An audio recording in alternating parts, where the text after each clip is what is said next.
Potato, die Kartoffel. Die Kartoffel. So we've got two neuter nouns, Gemüse. There's one, a collective with ge. That is neuter. Most of them are feminine. Das Gemüse. Wait, that's not right. But most of them are neuter. Sorry. Das Gemüse. I don't know what the root is. Das Fleisch. Fleisch. For meat, food. So German, it means meat. In the Nordic languages, mat means food, general term. Die Kartoffel. Das Fleisch. Sie isst Fleisch. She eats meat. She isst with a double S. So to eat. Der Käse. Der Käse. This one's from Latin, casus. Still masculine. Borrowed as a masculine noun into German. German and Latin having the same three-gender system. Essentially the same. Same set, same labels for das Gemüse. Das Gemüse. That it's singular, it's a collective noun. It can be collective or count, I suppose. Das ein Gemüse. Wir essen das Fleisch. Eat the meat. Wir essen das Fleisch. Der Käse und der Wein. Both masculine. Die Männer essen das Gemüse. Männer, the men. Hey, welcome Levi. A weird echo you say. Wish I could... Let me just turn it down a touch. Let me know if it's still there or if the echo goes away. And if you have any suggestions, don't know what to do about that really. I could plug in the mic, maybe that would keep it from picking up the output. Keep the onboard mic, I mean. Also, I am here, by the way. Good afterthought. Männer, plural, definite, with umlaut plural, just like English. Men. Eat the vegetables. We'll have a plural noun, because ours is count. Der Käse kommt aus Bayern. One of the states in Germany, we call it Bavaria. Der Käse kommt aus Bayern. And the R in the name, Bayern, is not sounded as a consonant. Good. Wonder why. Die Frau ist ein Ei. I'm speaking up a bit. Die Frau ist ein Ei. Doesn't mean she is an egg. Sounds just like it. It's the Texas of Germany. Well, geographically almost true. Don't know what that means, really. Eats an egg. Du hast eine Kartoffel. You have a potato. Sie essen ein Ei. Die, they, or you, essen ein Ei means an egg. It's accusative. We know it's accusative. It's the object, but the form of the article and the noun, they don't show directly. Die Jungen essen das Gemüse. Boys eat the vegetables. Die Jungen essen das Gemüse. Die Jungen essen das Gemüse. So it's a kind of stilted pronunciation where we have an in syllable 2. Junge. Die Jungen essen das Gemüse. Sounds very forced to my ears. Much more natural to reduce the vowel in that syllable. The Jung, and it can be a long ing sound resulting. The Jung, it assimilates. The N does. A man eats an egg. Ein Mann. Now, I for egg is neuter. So nominative, accusative look alike. That's true in all Indo-European languages that I know of. In a neuter noun, nom and accusative for both singular and plural look alike. Doesn't mean they're equivalent. We can always tell in principle which is which, but those always match. The forms are the same. Ist ein Ei.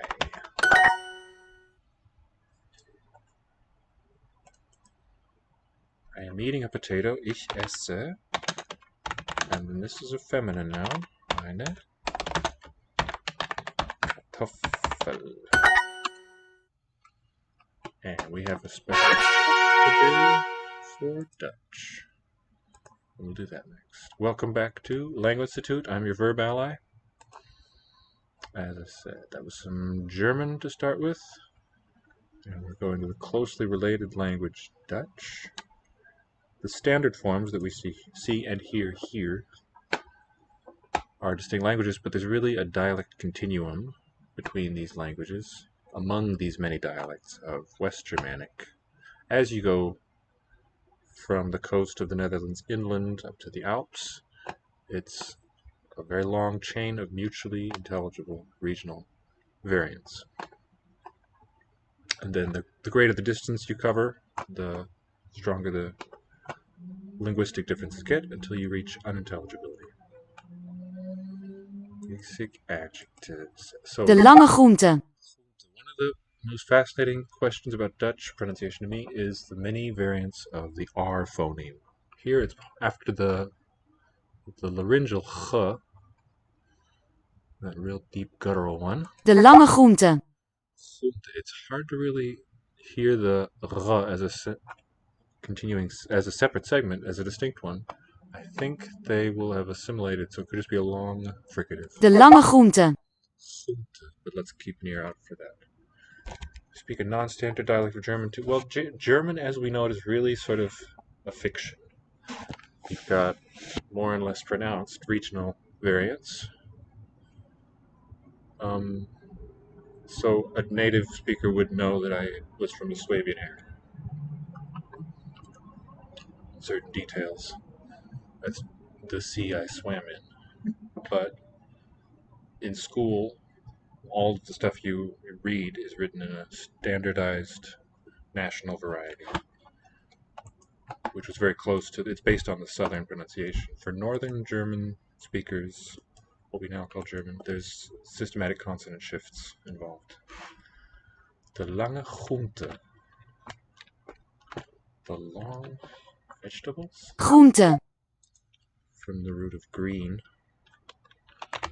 And lange has that second syllable, suffix as added for plural agreement, which English has lost. Het kleine konijn slaapt. Little rabbit. Konijn.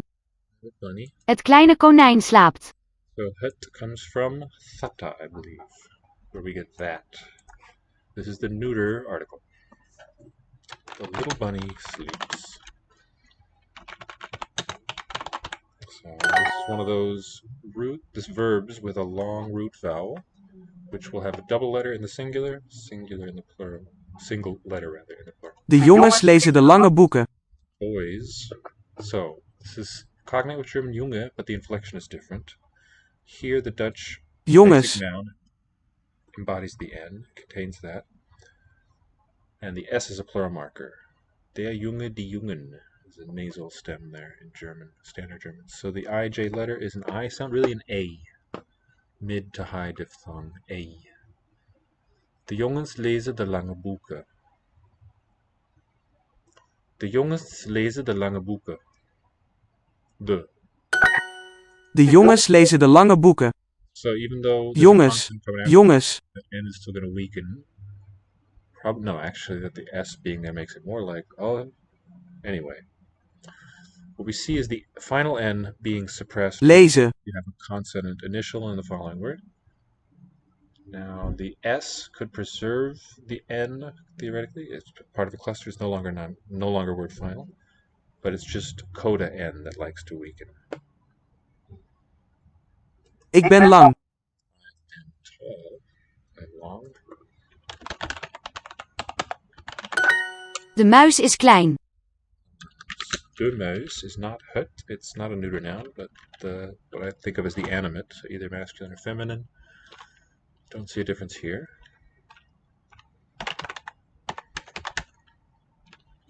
Small.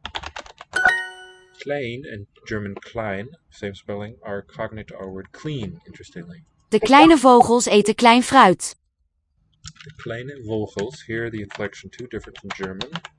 Vögel, only umlaut, no suffix. German. The kleine vogels, note that the V is a voiced fricative. The written G, unless it's part of NG, is always a ch. De kleine vogels eten klein fruit. Klein fruit.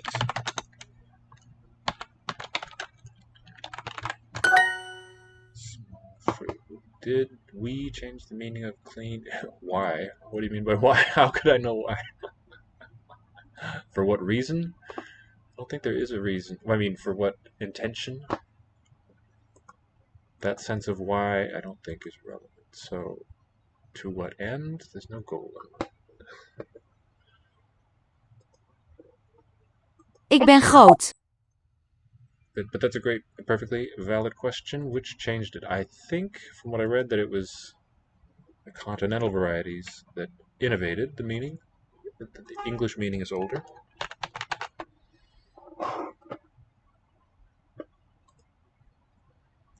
Proto-Germanic klein is meaning shining, fine, splendid, tender. From gley, gleaming, gel. Cognate with Scots. Oh, this is Scottish English. I thought that. Yeah. Clean, absolute, pure, clear, empty. North Free, Dutch klein, small. So, from the original meaning, shining, fine. Just different, looks like different ramifications there. Branches from the same tree instead of being one to the other. I am big. This could mean like heavy. De mannen koken een grote maaltijd. Tall, I mean. De mannen koken een grote maaltijd. Men cook, plural verb. Big meal, a meal time. Maaltijd. Tide is our time. Tide, I mean. The meaning is time, but Yuletide and the tides are the cognate to this one. German Zeit. With two consonants shifted. Ze is een lang meisje. She's a tall girl with the weak pronoun. Ze is een lang meisje. So sh is not a separate phoneme in Dutch. I don't think. I mean, maybe it is. I don't regard it that way. It's the allophone here before the palatal, with the palatal. Een groot meisje eet een grote boterham. Groot meisje eet een grote boterham. A big girl eats a big sandwich. De pasta is lang. De pasta is lang. Is. Hebben jullie een klein schaap? Small sheep. Jullie is you people, plural. Schaap with a cluster there. In German and English, so on either side of Dutch, it's gone to a sh. But Dutch here is conservative. Ze wil een grote boterham. Grote boterham. She wants a big sandwich. Ze wil een grote boterham. De lange man eet kip. The tall man eats chicken. The lange man eet kip. What is the R doing in a word like grote? It seems to be overwhelmed. Not sure what you mean by what is the letter doing? What does the R phoneme do? Yeah, I think it's like, okay, that makes sense. I think that it will be my suspicion. I've got two top guesses. Let me get an IPA keyboard here. It does seem to be overwhelmed. I think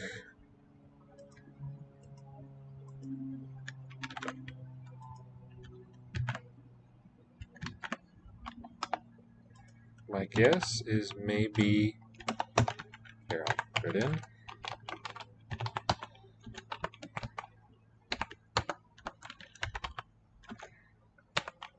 It's a length difference where the R has completely assimilated to the ch. Grote. De lange man eet kip. Man eats chicken. Een grote man leest een groot boek. Een grote man leest een groot boek. Een grote man leest een groot boek. You don't have a contrast here, they're both clusters. Een grote man leest een groot boek. Een. Small rabbit and a small elephant. So, konijn. En een is double E. Klein. Konijn. En de kleine olifant. En een klein olifant. Een klein konijn en een kleine. That's interesting. De elefant. And I think in Greek it would be it's masculine. Let's find out.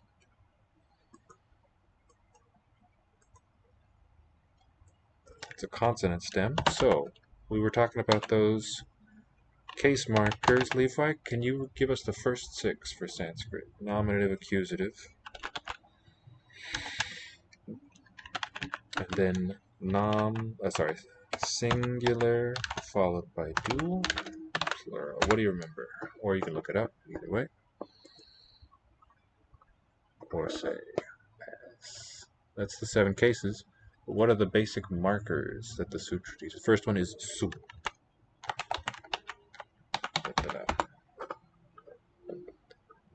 So we can remember what subanta means, and also just to understand noun inflection, it's good to have this basic scheme memorized. It's one of the most useful tools at this stage. And they're listed in a sutra together, so let's learn this one.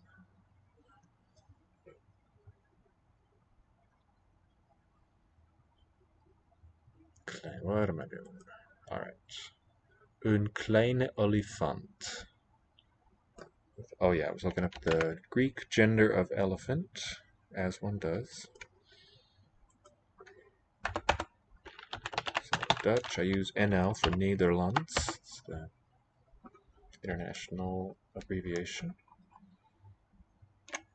Okay, and the phrase is the indefinite article coming from Germanic einas, a different suffix here because it's feminine.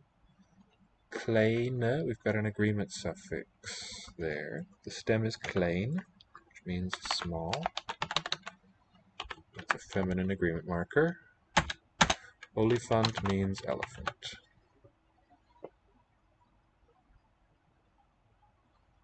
So distorted with regard to the vowels from a Greek elepas, elepantos with an NT stem. Elepantos. Yeah, let's look at the inflection there. I want to go to elephant land. Elepas is the nominative. Yeah, nominative. So, nominative. From a compound of Proto-Berber elu and either Egyptian abu or Sanskrit ibha. My goodness, I never heard this one. Cognate with Mycenaean Greek elepa, erepata, erepate. So probably an L. It's just the writing system didn't distinguish. How cool. A Berber-Egyptian compound, or possibly Sanskrit compound for su ojas shas. The T is retroflex. Very good. Excellent. So either way you use the capitalization, it is both retroflex and it is it, the little grammatical label. Art. Su ojas shas. And now with that in mind, let's take a look at elepas, its inflection. We've even got the dual. So ancient Greek continued the dual number with the su. Su is to be remembered as phonic S, that's the part that's pronounced, and the U is for the application of certain sutras. It's just a little mnemonic marker. Holland is actually not the whole country. Yep. 2 states called North and South Holland. So, what's the stem here? Let's read through it. I'm just going to go in columns. Singular. Ho elepas. Tu elepantos. Toi elepanti. Ton elepanta. And vocative elepan. So what is the stem there? Well, if you look at the form, make the Greek a little bigger, I shall. We only want the singular for the moment anyway.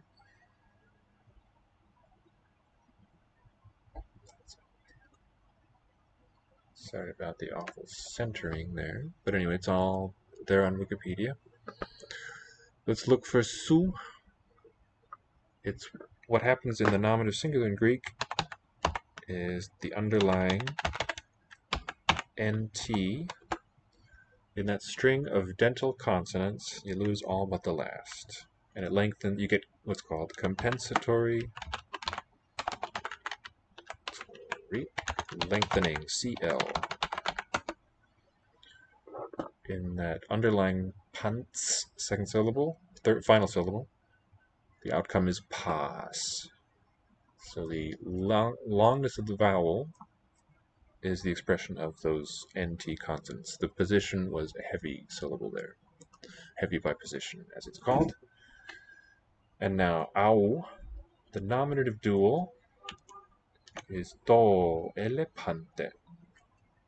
It's not quite that diphthong here. The o omega may be cognate with the au ending of the basic scheme there in Sanskrit.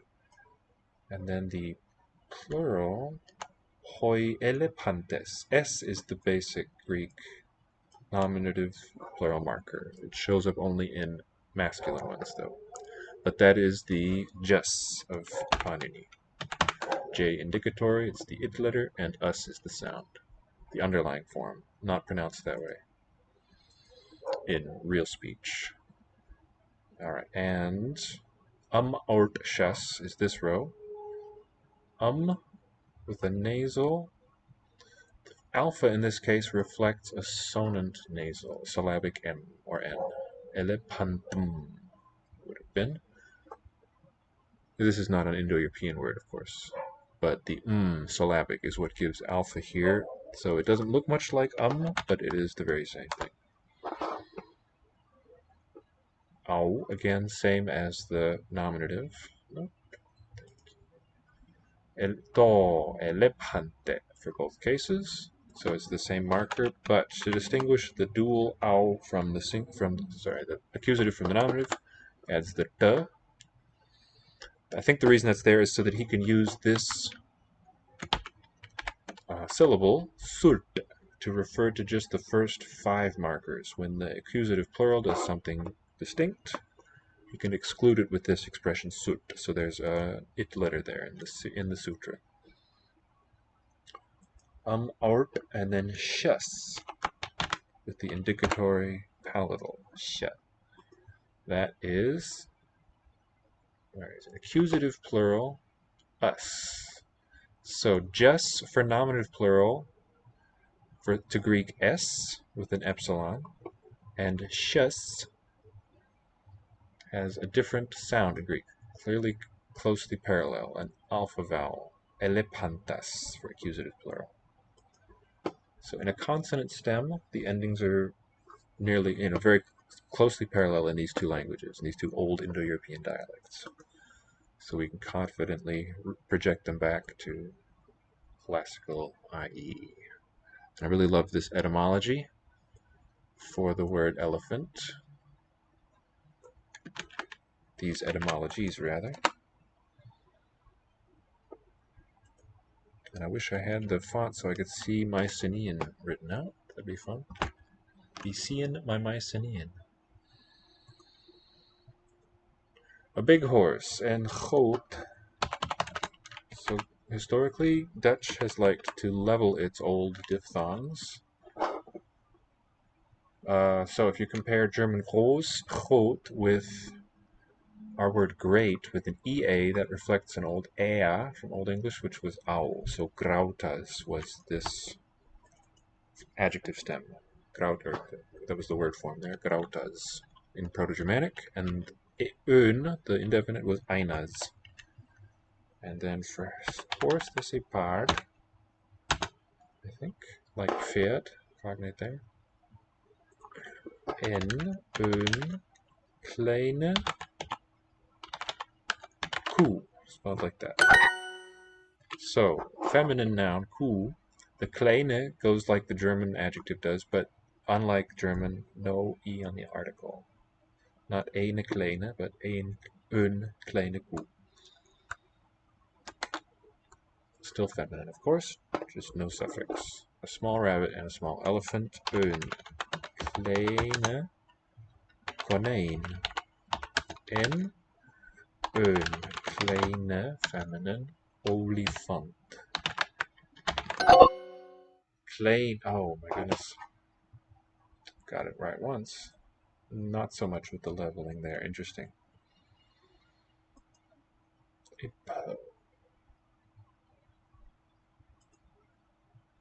What does Proto-VerbAlly mean, I wonder? Oh, no entry. That would have been nice to know.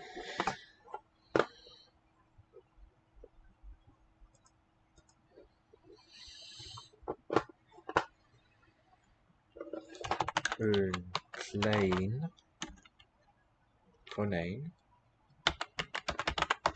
en een kleine olifant. Being a real stickler.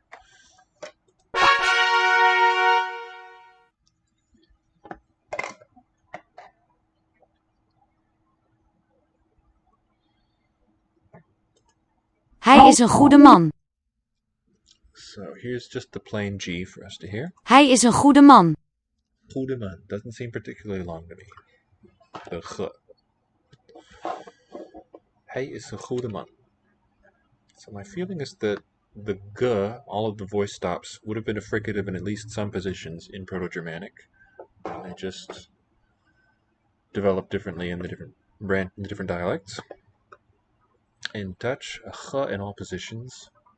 In English, it's given a g or a y in an onset, and from a ch or a y in a coda, it's gone to zero.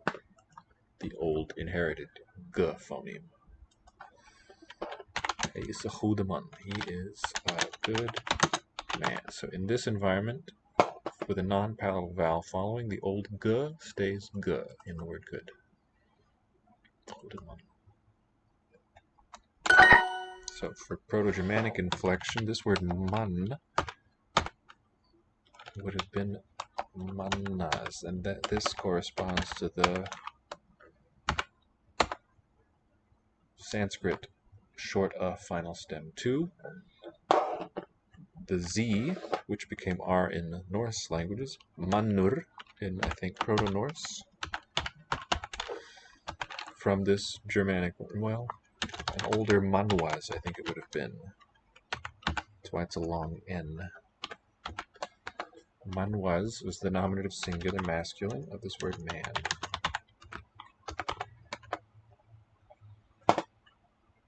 So manur in Icelandic is now given maður with an interdental. But the R is still there, and that R reflects a Z, and the Z reflects the S of su. So Icelandic carries on this grand tradition from Indo-European. In English, it's mostly zero endings. Een goede man. Een beer heeft een korte staart. Oh, we've got three coda R's here. Een beer heeft een korte staart. Korte staart. Trifecta of codar. 1. Bear is a bear. Has a short tail, I think. Staart. Bear. I think just a long A in Proto-Germanic.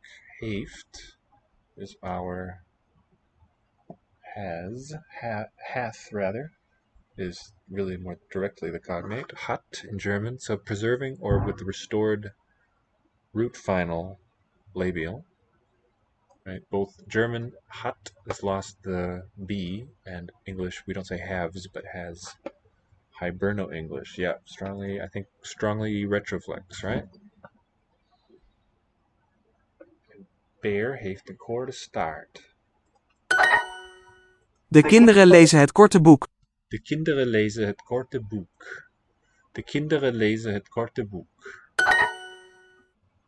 De kinderen lezen het korte boek. Oh, you're a nice useful contrast. Onset R, kinderen, uvular trill. Coda R, retroflex, tongue curling. De kinderen lezen het korte boek. Korte boek.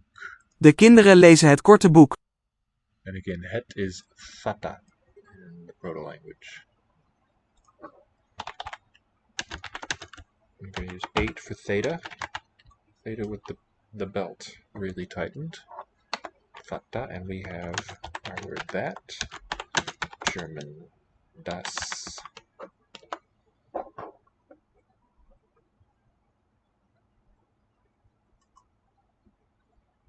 De vogels zijn snel.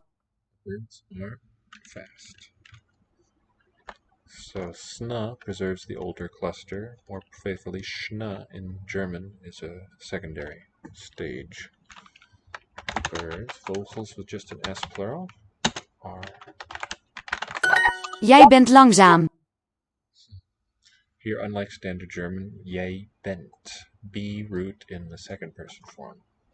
Well, that's there too. Du bist. But not in the... This is singular though. Ihr seid, du bist. Jij, is it plural? Yeah, du Jij. bent. Ihr seid, you're right. And then langsam, really the same sound in the two. It's different spelling. Dat is een snel kind. Is the vowel sound in book? It's different from the English horse. Yeah, it's a long ooh, I think. Just your basic, I think it's close to like the cardinal ooh. It's rounded lips, back vowel. So in Indonesian spelling, that accounts for, oh my goodness. See that? Yep, that got caught. Tried to discourage that. What was I saying? Oh yeah, you see things like for the name Suharto, which is Indonesian. The modern spelling just with the U, but the more traditional one from Dutch with OE. So that's a testament to the identity there, well, to the closeness of those sounds. It's just a plain U, because the letter U is now an U sound. I think it's fronted. Let's watch out for that.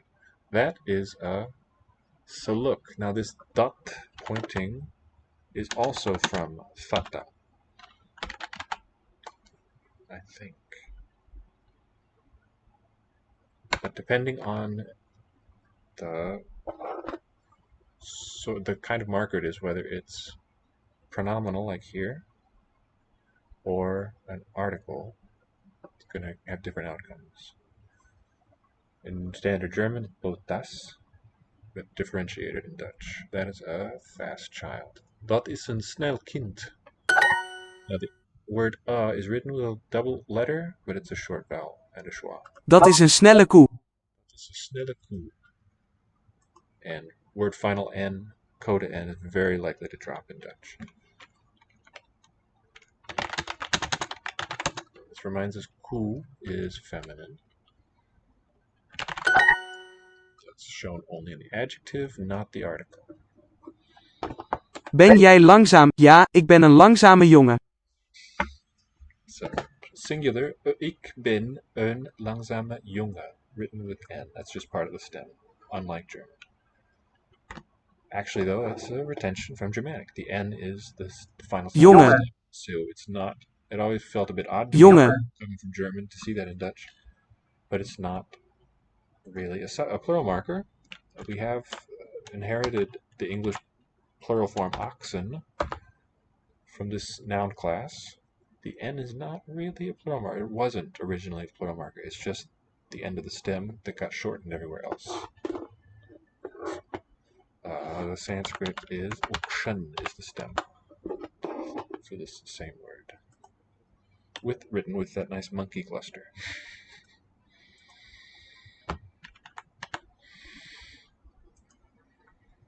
Ukshan, ukasha, na.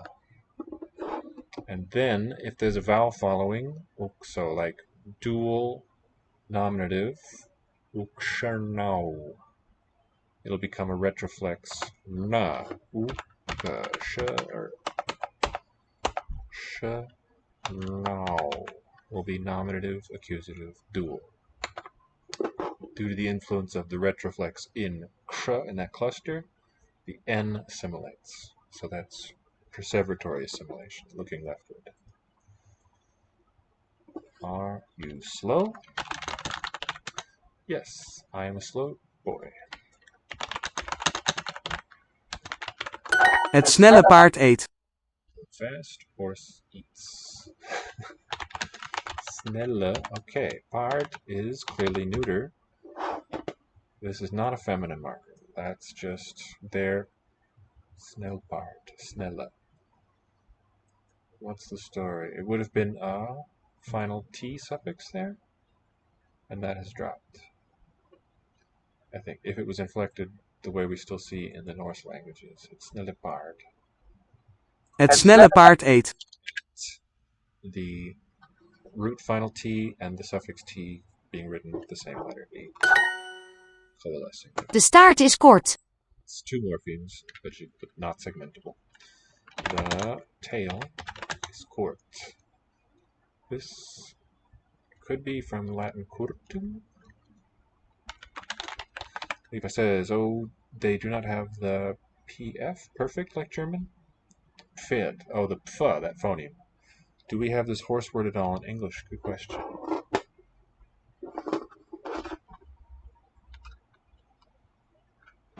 It's not connected to, like, leopard and camelopard, is it? I feel like it comes from Latin. The P makes it unlikely to be from Germanic. Hard. Not quite.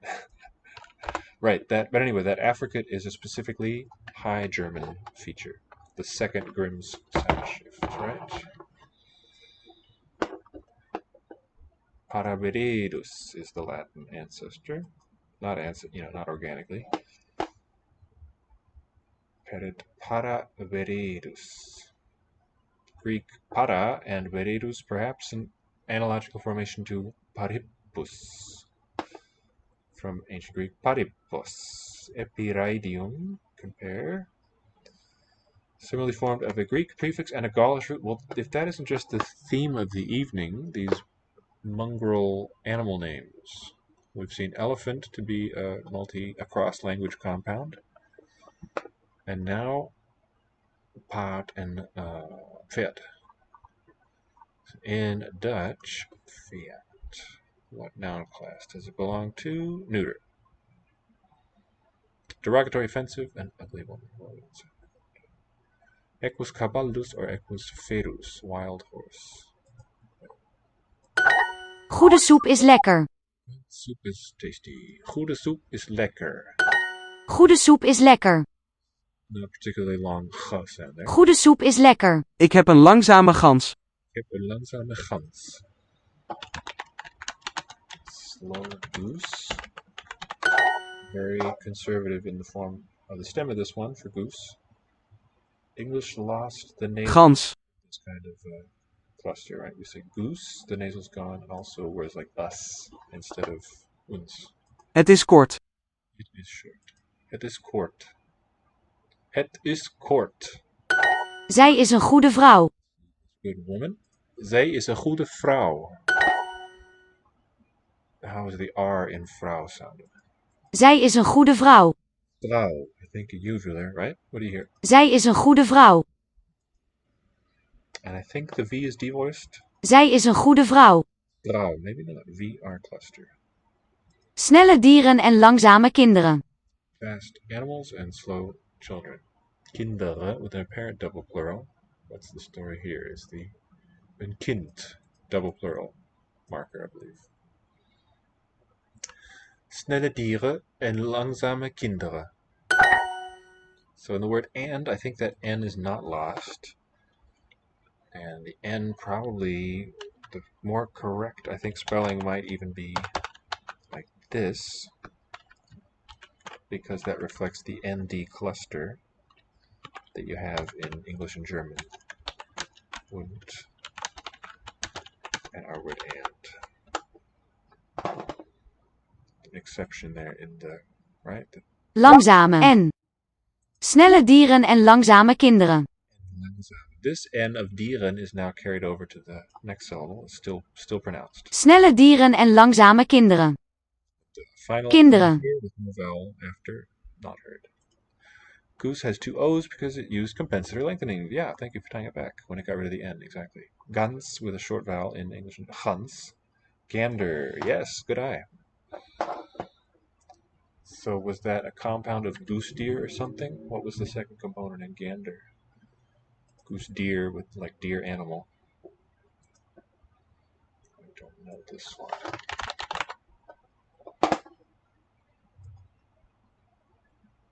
Ganra. So the D is expressant. It's not part of stem. And that was Ganzhou. They use capital R for this ancestor or this descendant of the Z. Ganzhou. And oh, look at this. What an elegant reconstruction for goose. The A vowel there, you have in Latin anser, is unusual for Indo-European. So this has got the aspirated g, palatal one, voiced aspirated g initial, cluster with laryngeal 2, ch, and that colors the vowel to an a. The Greek cognate of this is ken. Loses its n and loses its s rather and lengthens. Well, yeah, that's compensatory lengthening too. Gander as in look, take a gander. Don't know. Doesn't tell me the origin here. I do have my compact OED, but I think it would take several minutes of not very thrilling. Let's look that up. Let's look into that later. Gander. Good question.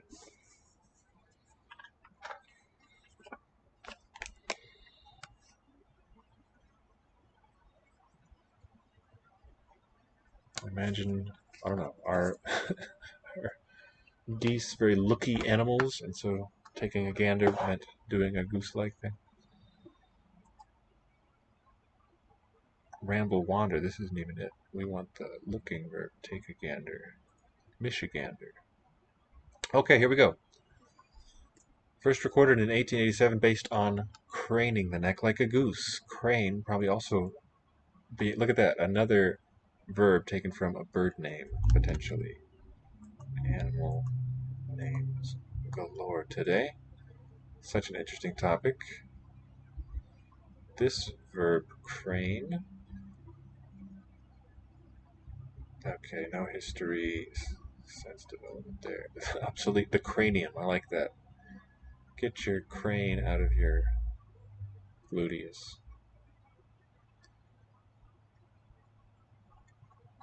Okay, we'll leave that be. Bit harder, we say. I have a short book. Ik heb een kort boek. You are slow. Jij bent langzaam. First component like long, and then some is our cognate. Longsome.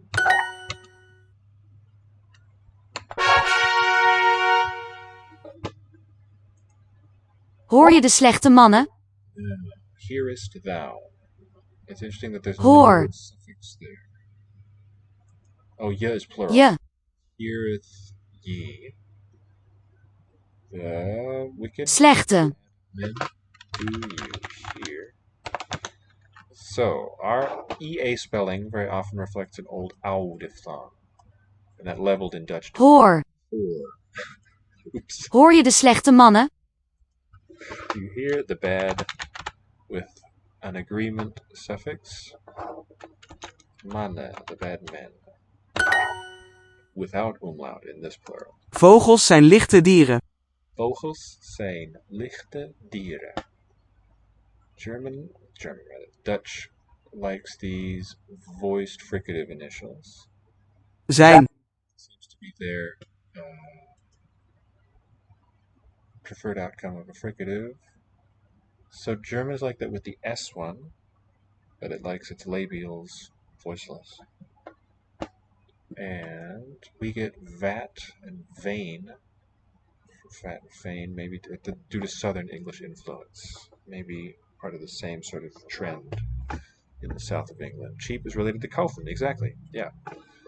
So sometimes an ow in German, also bred, brautham, neuter, to brot with leveling. Brot in German. D for Deutsch. And then Nederlands, we have brood. Brot. Brot. How's the R? Brot. Sounding a lot like the German though. The D voices. It's T voices with a long O vowel. That's also an owl outcome. That may be actually a Guna-Vurti difference. The O looks like a Germanic Guna one versus the Au of kaufen. Well, there's a loan from Latin later. Maybe that we could regard as a Vurti diphthong. Speaking of Guna and Vurti, let us learn the next row. After su ojas, ortshas, ka, pyam, pis. No, sorry, pis. Ka, pyam, pis. And now those are for instrumental.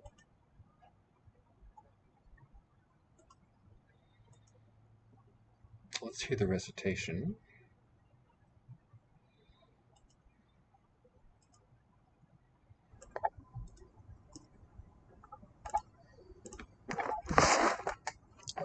Our cat. What?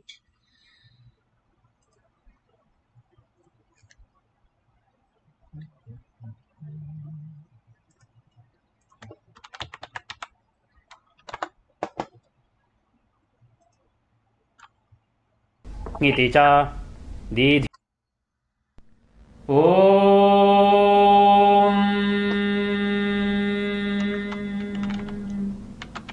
येनाक्षरसमाम्नायमधिगम्य महेश्वरात् कृत्स्नं व्याकरणं प्रोक्तं तस्मै पाणिनये नमः येन धौता गिरः पुंसां विमलैः शब्दवारिभिः तमश्चाज्ञानजं भिन्नं तस्मै पाणिनये नमः वाक्यकारं वररुचिं भाष्यकारं पतञ्जलिं पाणिनिं सूत्रकारं च प्रणतोऽस्मि मुनित्रयम् ॐ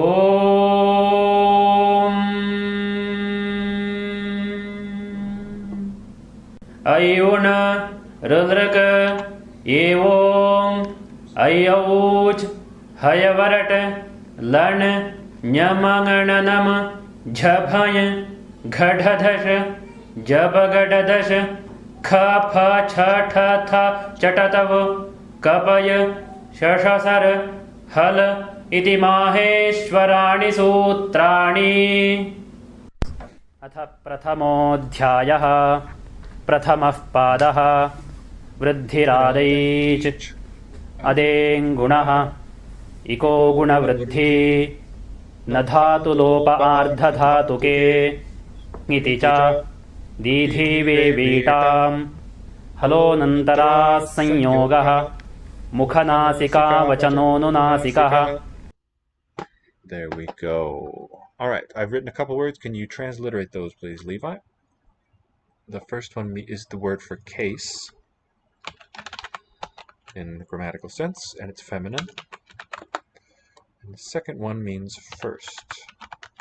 Ordinal number, also in the feminine form.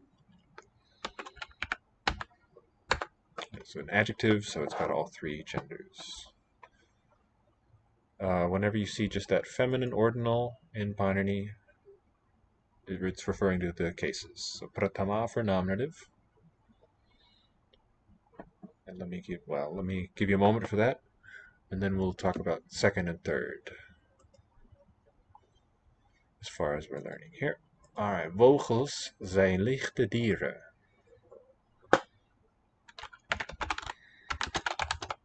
So I wonder if it's really true to say that the final e in an adjective like this is an agreement marker, or does it arise from the rhythm of the phrase? No, you can't get a sequence BHVT that is barred. Pratama is close but missing a detail. Okay, the thing that you've got as a V is the combining form of K. The combining form of V lacks the stem.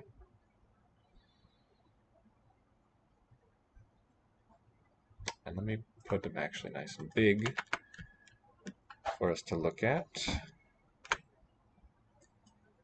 Can I break it into syllables even? Yes. What about here? Nope. Alright, so you can do spaces between syllables, but I can't insert a space into this ma. Can't get just the T shape with the bar as a single character in this writing system. Birds are light animals.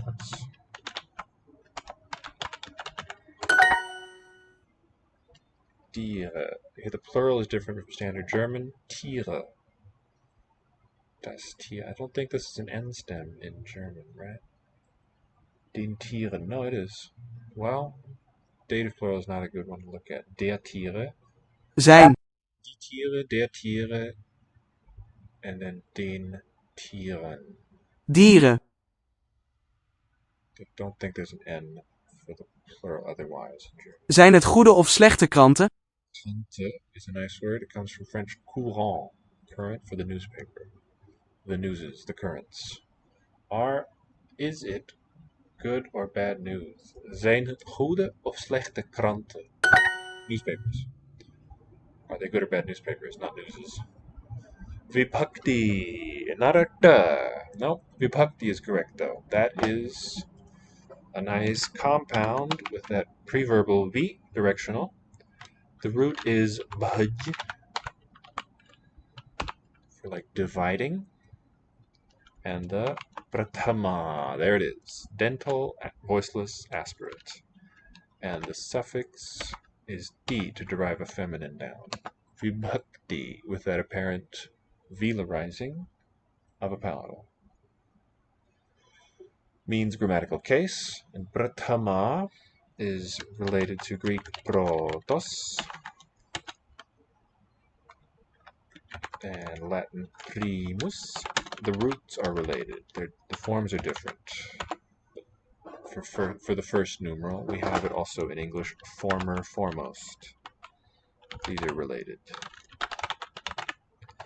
to the root of prathama and so on, meaning first. Okay, let's look at the words for second and third.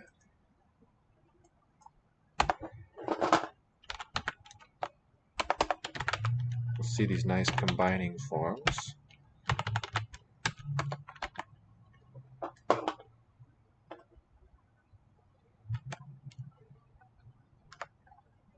Oh, here it is. Here's that single stem I mentioned. It doesn't exist. Now I want vocalic R. But it's not that. Now. Tia. So I named that phoneme. Actually, I'm going to leave it here nice and big so we can ruminate upon it. These two words. The upper one, the first here. The first means second. And the one starting with a T is third.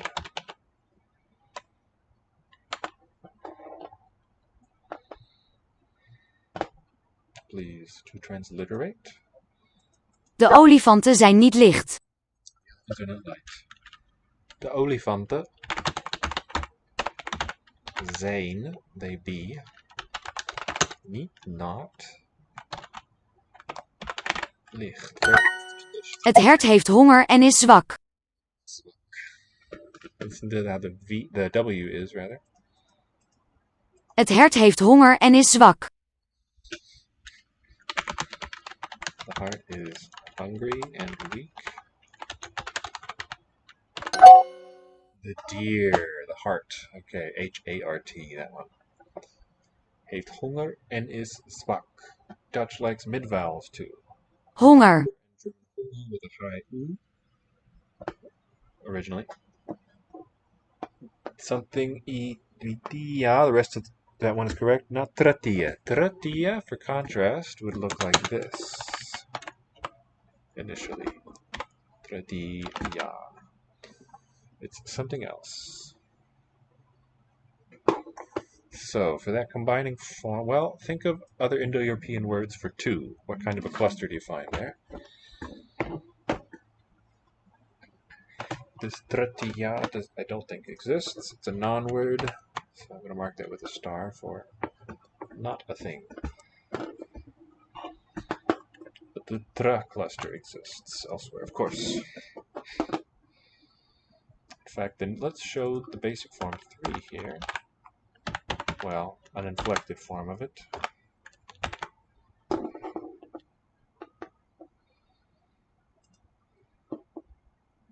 And zwak. Het hert heeft honger en is zwak. Zwak. It's like a better. We don't use W in the standard transliteration. The tr, that's the vocalic R. So to get that across, I might romanize like this. Sometimes, depending on the context. And dvi we write, always with a V in the logical tradition. Dvi is the combining form for dva. Wait, what is it? Dva.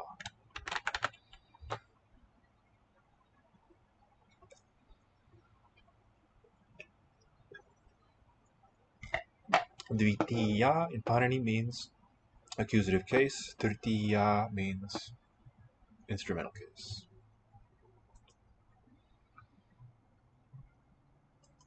So for that ka, Proto-Celtic had Sindhu, instrumental, in the masculine.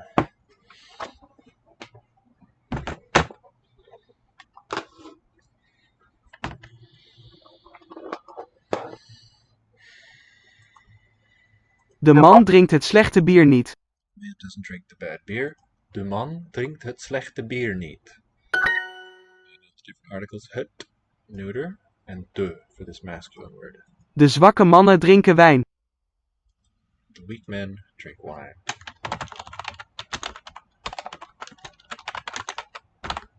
De zwakke mannen drinken wijn. The v sounds between a W and a V. I'm not sure what that means, but it's not quite either, yeah. At least in modern Hindi. Let's see.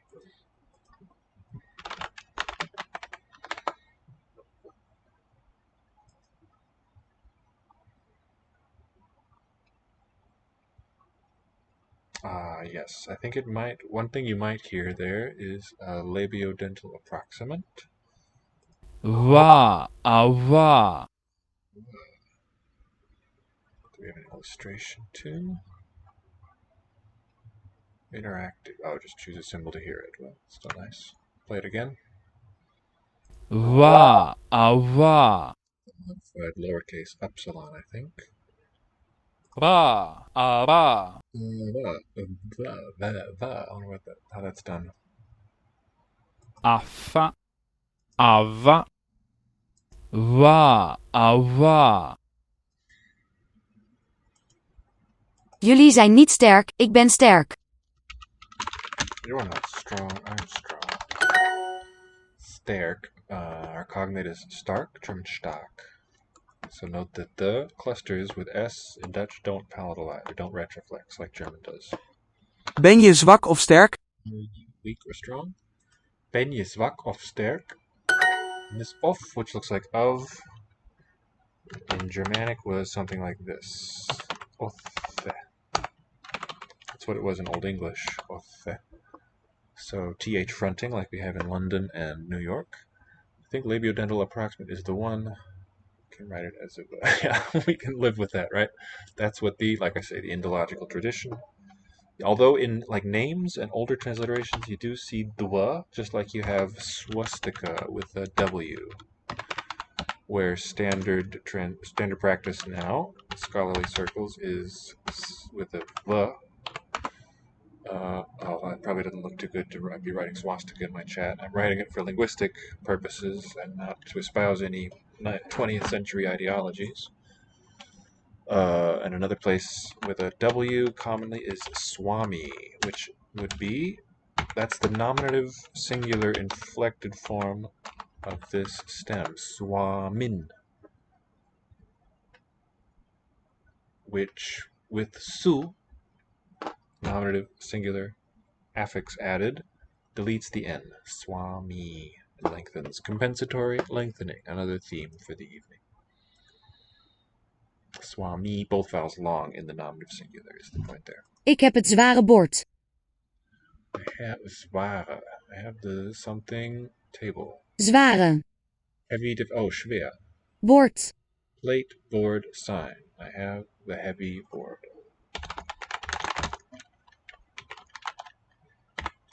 Let's think about the consonant correspondences. So, German ich and English I are cognate from egyo, eggum.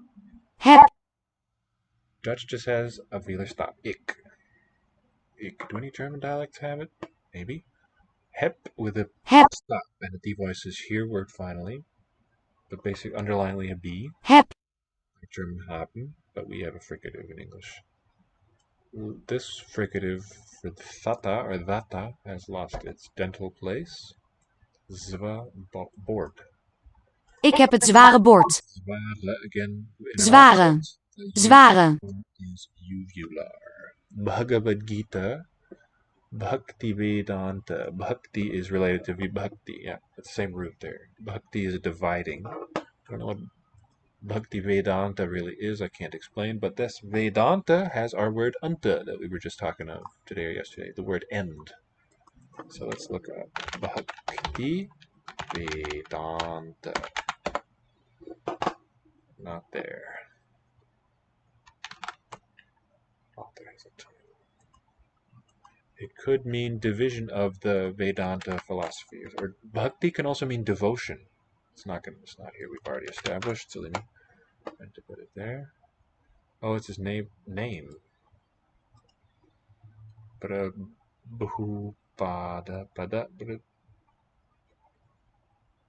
Definition.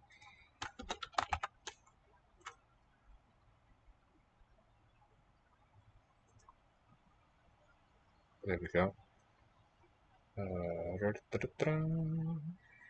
One who has realized that devotional service to the Supreme Lord is the end of all knowledge. Okay, so devotion is the sense of bhakti. Oh, in grammar, vibhakti with that prefix. So, totally distinct words as nouns. Yeah, he's the translator or author. So, the compound Bhakti Vedanta is a three-parter. It means devotion plus knowledge is Veda from the root vid. Knowledge, or work of great knowledge. And then anta is end. So I think knowledge and end are in tighter union, and then devotion is added, is compounded with that, right? One who has realized that devotional service to the Supreme Lord is the end of all knowledge. Yeah, so knowledge end added to devotion to form a meta-compound.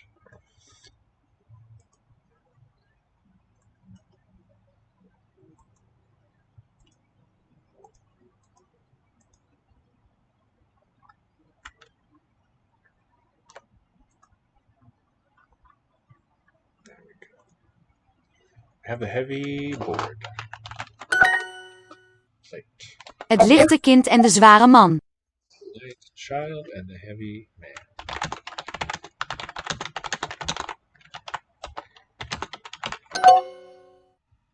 Oh, wrong language.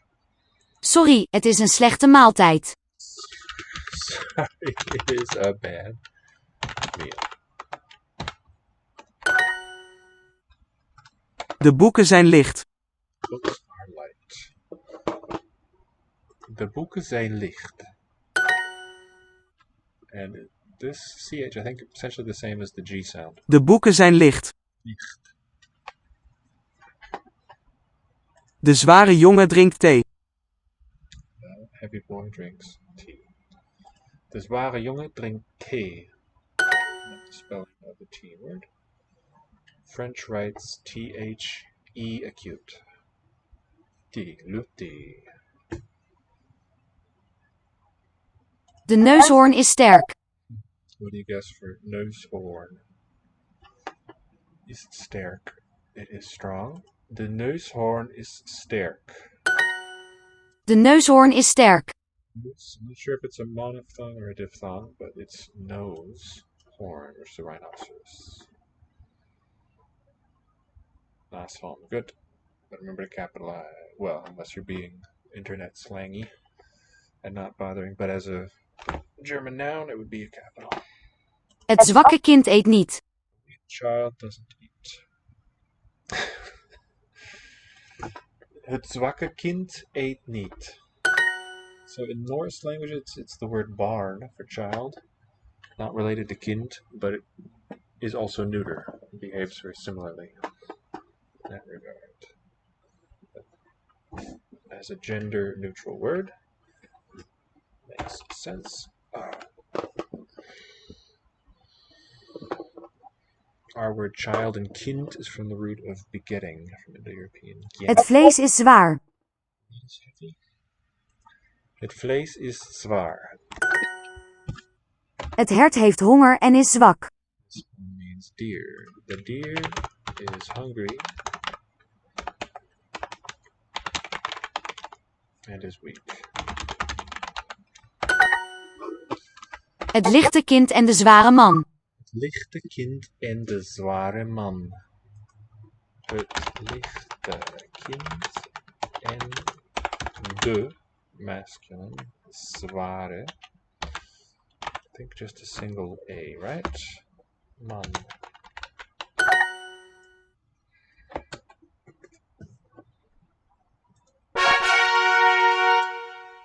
Okay, let's look at the next sutra. Next sutra coming at you. Mukha nasika vachano nu nasikaha. Some repetition of syllables there. Mukha, so please transliterate this. No clusters here really. Levi says, or in Greek, it's probably like rhinoceros or something. Yep. Chris is the nose. Chrinos.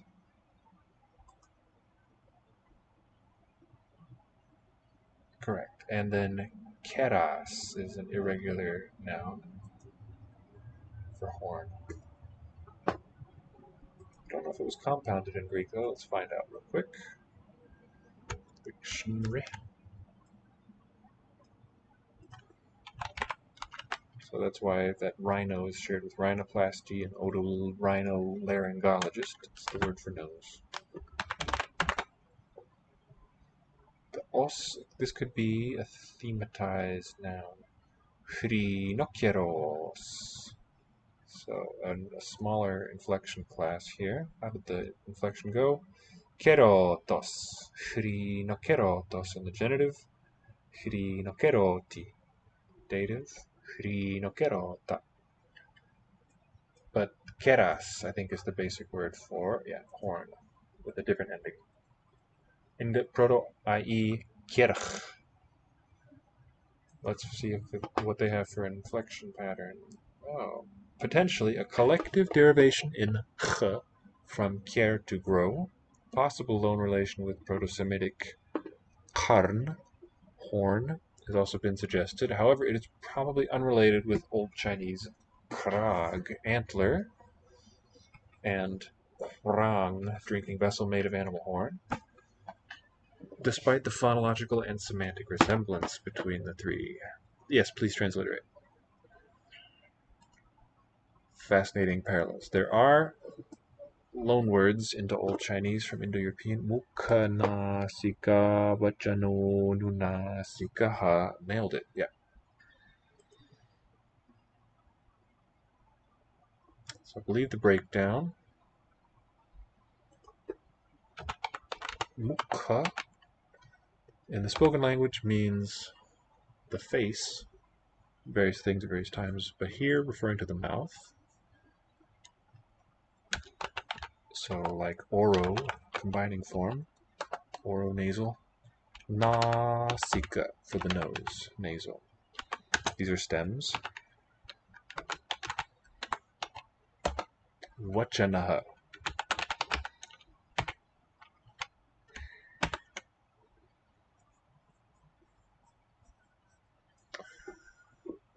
Vachana. What you know? Don't know this as a word on its own, really.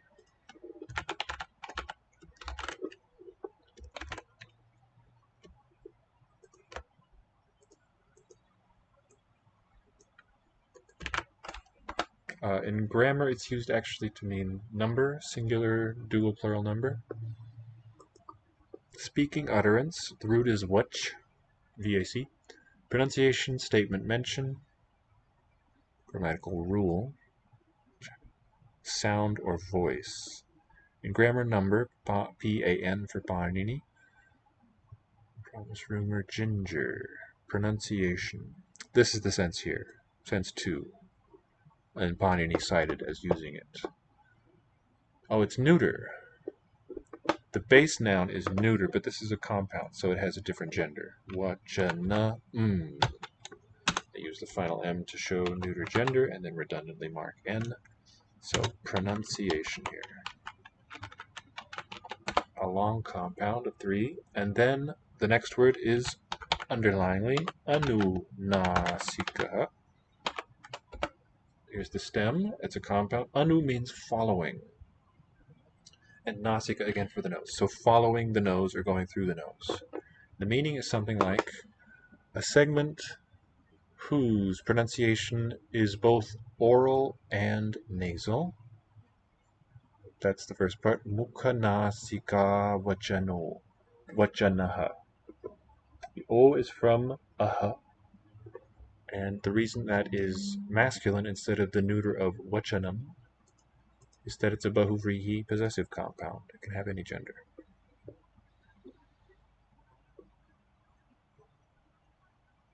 So, that which has that type of pronunciation, oronasal, is called, in the grammar, anunasikaha, meaning a nasal segment. So that can be a vowel, or the consonants ma, na, nya. So it'll be in alphabetical order, na, nya, na, ma. Those 5 are all anunasika. So this is another definition sutra of a technical term. Let's hear it again from the beginning of the Shastra, the textbook. And let's also hear the Shiva Sutras.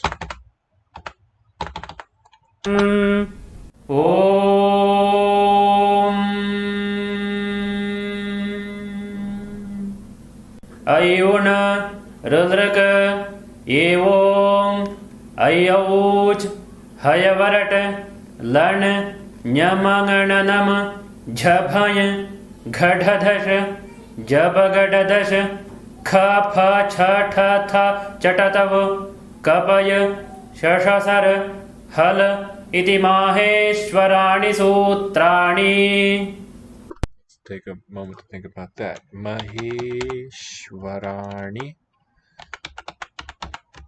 Sutrani. Using capitals for the retroflex, the dollar sign is for palatal sh. Maheshwarani Sutrani. This is nominative, plural, neuter. In classical Sanskrit, ends in ani, basically, and because the r's precede in those words, colors the ends into retroflex. Maheshwarani Sutrani.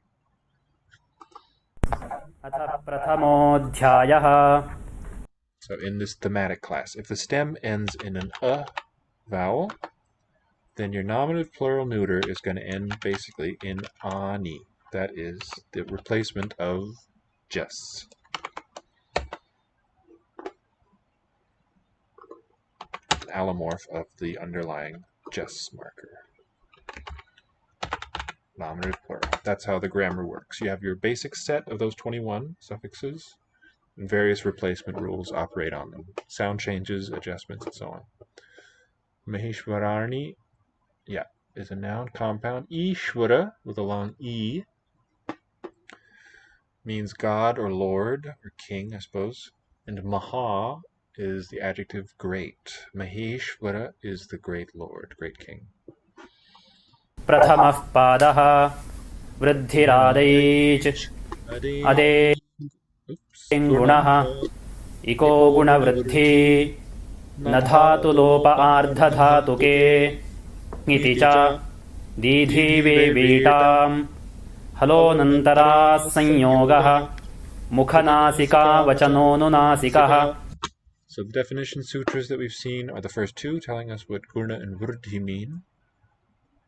Then the rest are like exceptions and sub-rules to where guna vritti apply. Now, then we get a definition of sanyoga, a grammar term meaning conjunct consonants. The definition is halo nantaraha, uninterrupted consonants. Mukhan, and then we get a definition of anunasika, which occurs elsewhere in the grammar, meaning nasal segment. It is a segment whose pronunciation, vachana, is oral, mukha, and nasika, nasal. So nothing too earth-shattering. As I said, 1-1 consists largely of this kind of definitions. A very good place to put them is right up front for your learner.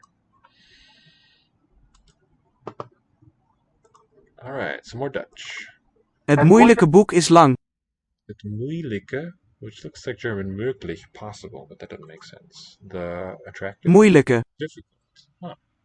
Taking strength.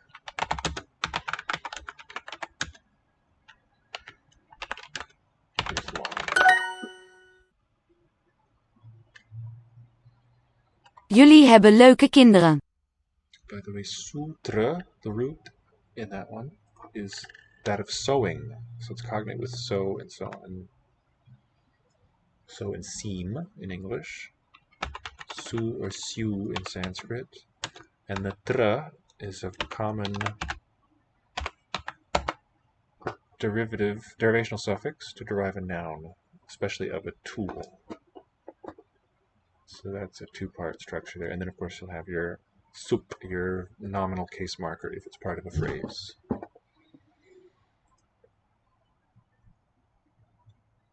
Jullie hebben, plural. You all, you people have. Leuke kinderen. Leuk. Leuke. Nice or fun. You have fun kids.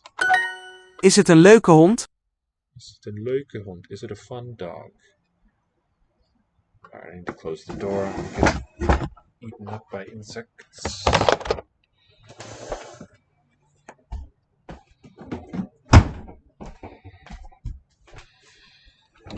Is het een leuke hond? Oh, that's attractive. Pardon me.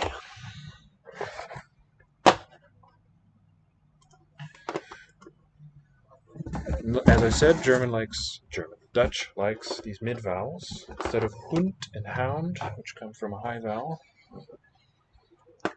Well, all of them do. Hond, they're lowered in Dutch. Is het een leuke hond? So I think EU is an O, kind of like Cantonese style. Front rounded diphthong. O. Is het een leuke hond? Is het een leuke hond? Dat is nieuw. New is a nice 4-letter diphthong. New, or maybe diphthong? Dat is nieuw. No longer mid there. De oude L is langzaam. Here we see vocalization of the L coda, which Dutch shares with its neighbor French. De oude L is langzaam. Uil. Note the sound of the UI diphthong. Do I know what? No, just a few words. I know a few sound correspondences, I should say. But I've read bits and pieces of a good grammar that I got somewhere. And once you can read Chinese, that part is more manageable. But there's a lot of vocabulary that's not shared. Certainly don't claim any great competence in Cantonese. Hope Duolingo adds it someday. The old owl is slow. Ik heb een nieuw ei. I have a new egg. Ik heb een nieuw ei. I. How does it? I? Ik heb een nieuw ei. A. Maybe ash to J. I. De kinderen lezen de makkelijke boeken. Makkelijke. Makkelijke. Oh. Make like. So to read the makkelijke. Doable. What was it? Easy books. Makkelijke boeken. Got a nice rhythm to it. De kinderen lezen de makkelijke boeken. De kinderen lezen de makkelijke boeken. Just as you see in Old Japanese, Dutch is moving in the direction of a CVCV, predominant language. That's one thing that's accomplished with those end deletions. Again, we see how languages are trying to rid themselves of the cursed sequence. Nasal, voiceless stop. Dutch does it by deleting coda ends.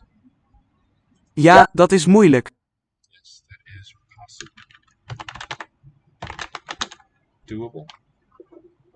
Moeilijk. Moeilijk.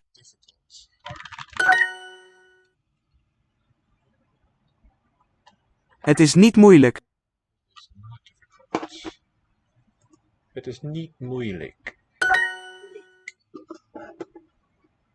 Let's listen for the vowel of the last syllable. Het is niet moeilijk. It's reduced. Spelled as a diphthong lake, but just a luk. Schwa. Het kind is jong. Child is young.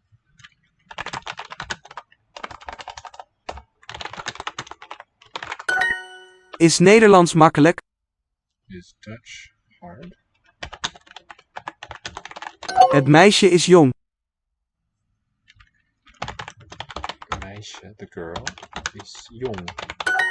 De oude man leest de krant. Old man reads newspaper. De oude man leest de krant. De. So least, note that it shows, as we would say for Sanskrit, Dutch spelling here shows the sandhi. Lezen, I don't know which would be basic though. Lezen, if it's between vowels, it's voiced z, spelled with z. And here next to the voiceless T, also in a coda, it's voiceless. How can we tell which is underlying? Well, oude, they do like French, vocalize the L. Exactly. It's a different outcome of the vowel. Well, maybe not from Old French, but exactly. So German, it's not German. I keep saying that. This Germanic dialect that we call Dutch, it shares a few innovations with French. One of them being, I think, audible in the word een. Instead of een, which it might etymologically be, for the numeral we write with two acute accents. Een, that is long mid vowel, long mid front. But for the unaccented indefinite, een. So the schwa value, I think, is in imitation of French, or at least resonant with it. And the loss of coda L too. I mean, it's a common thing cross-linguistically, but there it is in an esteemed neighbor. Het boek is leuk. Leuk. The book is fun. Het boek is leuk. Nice. Het is een jong schaap. Het is een jong schaap. Okay, now I think this is not a uvular g. Schaap. Het is een jong schaap. Schaap. I don't know, maybe still uvular. Or is it velar? Het is een jong schaap. Schaap. Sch.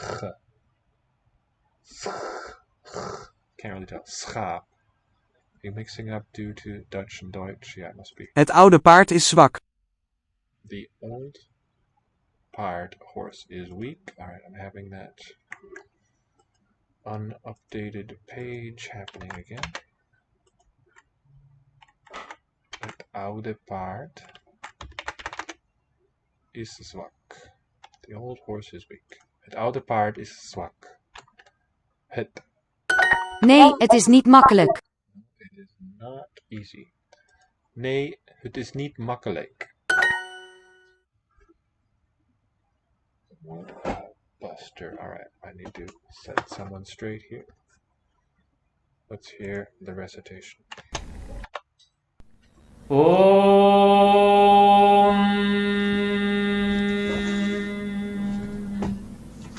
येनाक्षरसमाम्नायमधिगम्य महेश्वरात् कृत्स्नं व्याकरणं प्रोक्तं तस्मै पाणिनये नमः येन धौता गिरः पुंसां विमलैः शब्दवारिभिः तमश्चाज्ञानजं भिन्नं तस्मै पाणिनये नमः वाक्यकारं वररुचिं भाष्यकारं पतञ्जलिं पाणिनिं सूत्रकारं च प्रणतोऽस्मि मुनित्रयम्. Alright, grammatical note.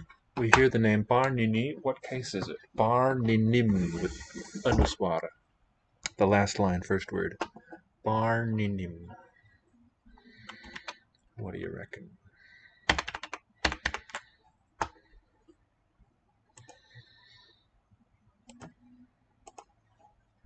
Is Nederlands makkelijk? Is Dutch difficult?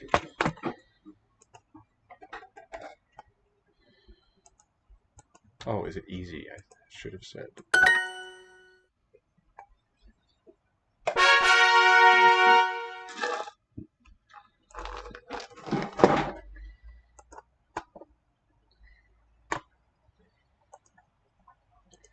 Het kind heeft een leeg bord.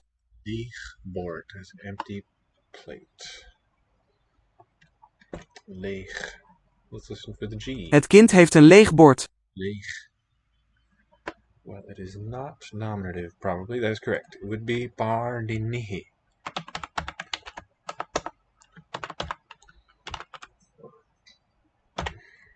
That would have the su. Pratyaya. Do you remember pratyaya? Grammatical term.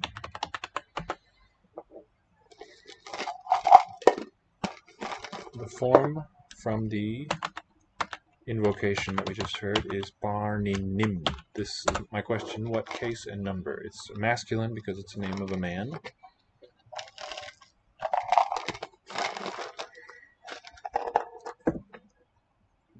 What we do reading pratyaya. First is pratama, feminine. It is both the stem and the nominative singular. Pratyaya means affix. It's a toward goer.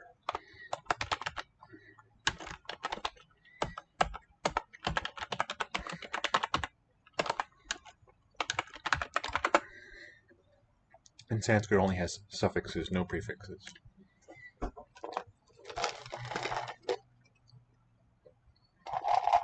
The prati corresponds in its usage roughly to Latin ud, reflected in affix.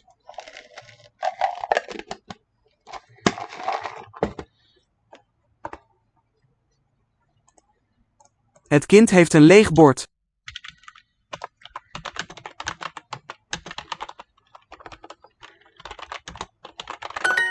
Jij hebt een vol bord pasta.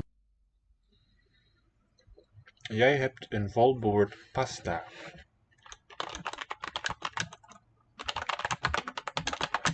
Let's say a plate full of, a whole different word order. In Dutch, it's a full plate pasta, which is an interesting noun phrase structure. German would have ein Teller voll mit papaya. Is pratyaya accusative? Well, it can't. Oh, when you say is it accusative, are you talking about parninim? That's what it is. The pratyaya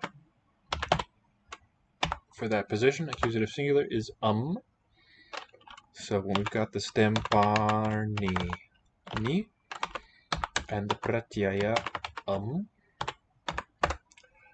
the suffix loses its vowel. Just the M survives, and the form is parninim.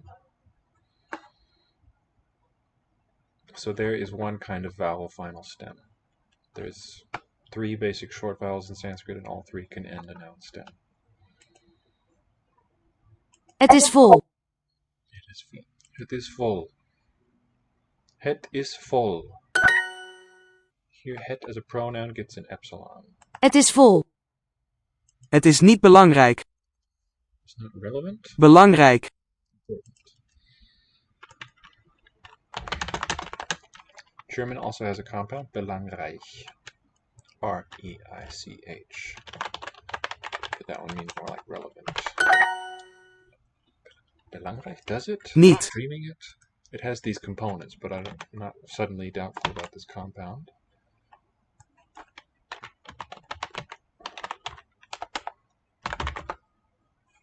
Belangrijk. Belangrijk. I-J-K. From belang and rijk, meaning rich. Rieke, rikias. There's that Z, nominative singular. From rieks. From Proto-Celtic rieks. That's right, that's what the E is tells us is that it's not the Germanic derivative, but a Celtic loan from hregs, meaning king, rich, wealthy, abundant. So this is cognate with Raja in Sanskrit.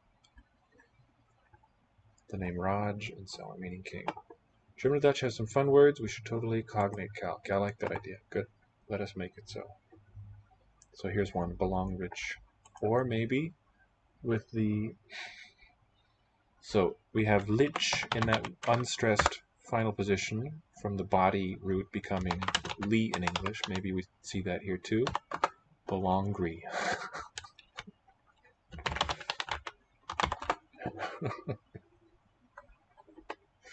Sounding like Pennsylvania Dutch or something. Hebben jullie verse vis? Verse vis. What? Have you, do you have? Okay. Metathesis is an evidence. Place name in the UK. Yeah. Verse. I think this is the word fresh with initial voicing.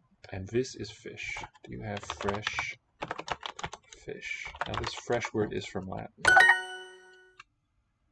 Ik eet het verse fruit. I think fresco, or is that from Germanic? Maybe it's a Germanic loan into Italian.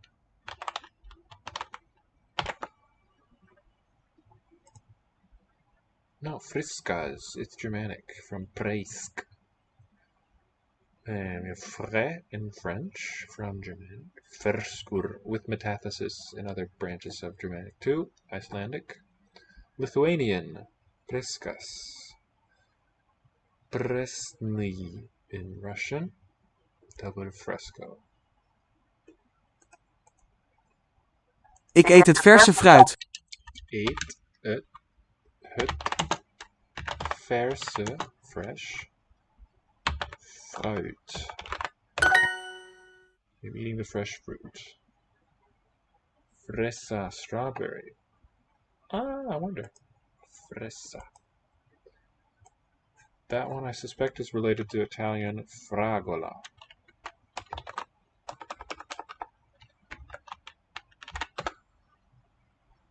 Catalan. Fraise from French, which is fraga, Latin. True enough. Fragum. Oh wow. The F from a D, murmured D. Berry. Draksha in Sanskrit. Or sroks. From either Proto-Italic or from... Okay, either with a DH word or a sroks, like Greek chroks. How cool.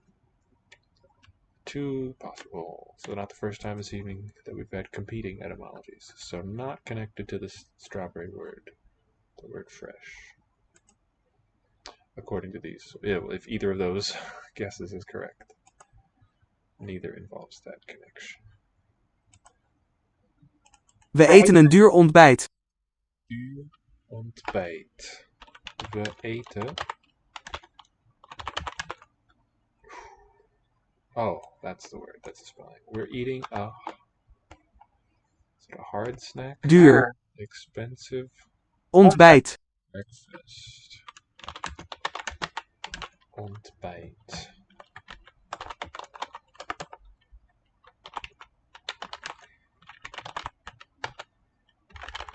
Wij eten een goedkope maaltijd. Wij eten een goedkope maaltijd. This looks like... we eat a cheap meal. So we just talked, or not just, but you just mentioned German kaufen from Latin. Kaupol, that's an end stem. Toya, deer. That's right. The English development of the cheap word, we get the name Chapman from this kaupol, but also there was a phrase, good cheap, where good was an adjective, cheap a noun, meaning a good bargain or a good trade, something like that. And that got reinterpreted where the good was an intensifier, I think, something like that. And cheap acquired the status and understanding of an adjective. And that's how cheap comes to mean expensive. It originally meant tradesman or peddler, merchant. De man heeft goedkope groenten. Adjective meaning inexpensive. De man heeft goedkope groenten. Here we have a contrast. At last, single G versus GR. De man heeft goedkope groenten. I don't know. Maybe I'm imagining that it's a length difference. The R could just fully merge into the G fricative. Het bord is leeg en ik heb honger. The board or table is empty and I'm hungry.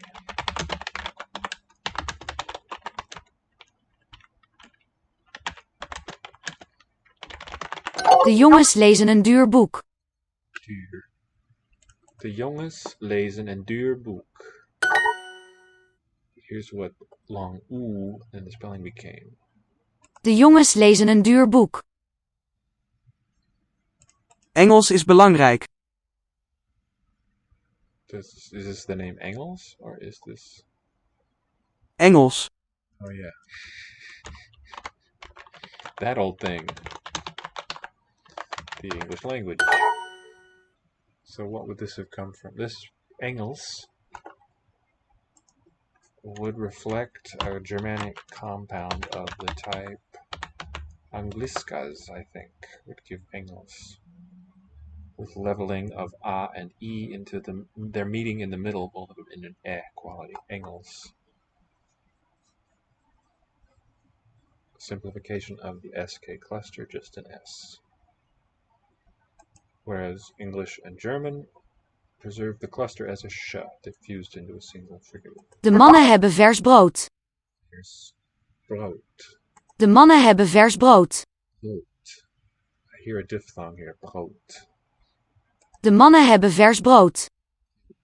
Which German does not have there. No mid-vowel diphthongs. The men have fresh bread. De mannen hebben vers brood. Het is niet leeg. It's like that. Empty. No suffix. Eten is belangrijk. Eating is important, or I suppose food is important. Eten is belangrijk. De jongen wil geen goedkope schoenen. Boy does not want cheap shoes. De jongen Goedkope. goedkope schoenen. De jongen wil geen goedkope schoenen. That's a bit of a tongue twister with those fricatives. De jongen wil geen goedkope schoenen. Schoenen. Is it the same fricative as the G? Jongen. De jongen wil geen goedkope schoenen. I think so. Goede aardbeien zijn duur. Good strap. So an interesting thing that would tell us that is if children, people learning to write Dutch, or people who are just not who are inexperienced native speakers, if they would confuse G's and CH's in their spelling, if they would hypercorrect. Goede. Tell us that it's a single phoneme. Goede aardbeien zijn duur. But support the view, I should say. Goede aardbeien zijn duur. Het bord is leeg en ik heb honger. Plate is empty and I'm hungry. Het bord is leeg en ik heb honger. A bit more standard Dutch.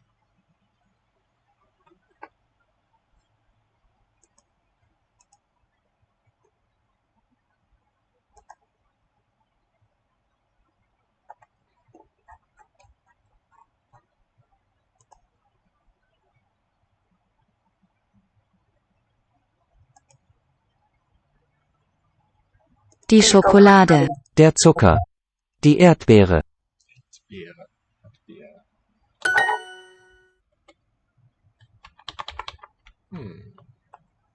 Die Erdbeere. I've never wondered this before, I don't think, but when the D in a coda here, at, in that component, devoices, does the B that it's in contact with also devoice? Die Erdbeere. Beere. It's not really a voiced B. Der Zucker. Die Schokolade. Die Kinder haben die Schokolade. Children have the chocolate. Der Zucker. Note that sets of words like Zucker, sugar, chocolate, Schokolade, they look like correspondences, but those are recent loanwords. They're not useful in determining anything about the common stage of development. Obst ist süß. Fruit is sweet. It's a nice pair of cognates.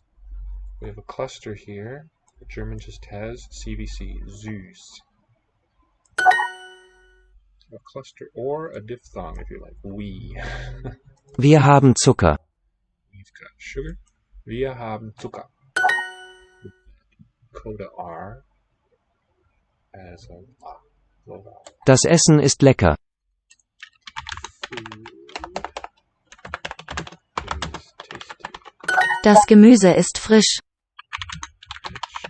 Vegetables are fresh. Die Orange ist lecker. Orange is tasty. Die Erdbeere ist frisch. Strawberry is fresh. So it's interesting that unlike Latin and the Romance languages, in this type of construction, where you've got the noun on one end of the copula and the adjective on the other, the adjective is not inflected. I suppose it agrees still with strawberry, but it's Frisch. never will agree in that. It will never morphologically agree. Das Brot ist frisch. The bread is fresh. Das Brot ist frisch. Wir essen Zucker. Sugar. Schokolade ist lecker. Chocolate is tasty. Schokolade ist lecker. Die Schokolade schmeckt süß. Die Schokolade schmeckt süß. Schokolade schmeckt süß. Die Orange ist lecker. Die Orange. He's got a voiced j, but not all speakers have that. You might hear it orange, I suppose. But I think I more often hear orange. Orange ist süß. Die Orange ist lecker. Ist lecker.